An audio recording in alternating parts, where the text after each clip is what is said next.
మొదటి ప్రపంచ యుద్ధ సమయంలో కొంతమంది అమెరికన్ సైనికులు ఆర్గోనే అనే ఫారెస్ట్లో చిక్కుకుపోయారు. శత్రు దేశమైన జర్మన్ సైనికులు చుట్టుముట్టారు.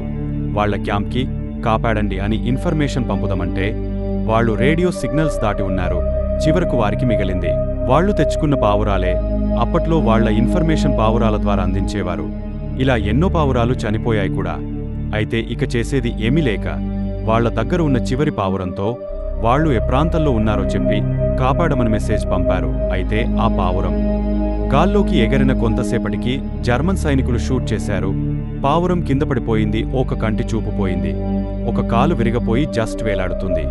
అయినా సరే ఆ పావురం మళ్లీ గాలిలోకి లేచి అరగంటలో సుమారు 40 కిలోమీటర్ల దూరంలో ఉన్న క్యాంప్కి చేరింది. అప్పటికే పూర్తిగా గాయపడ్డ పావురాన్ని అక్కడి డాక్టర్లు కాపాడారు. ఆ సమాచారం ద్వారా 194 మంది సైనికుల ప్రాణాలు ఆ పావురం కాపాడింది. ఆ విధంగా ఒక చిన్న పావురం వరల్డ్ వార్ I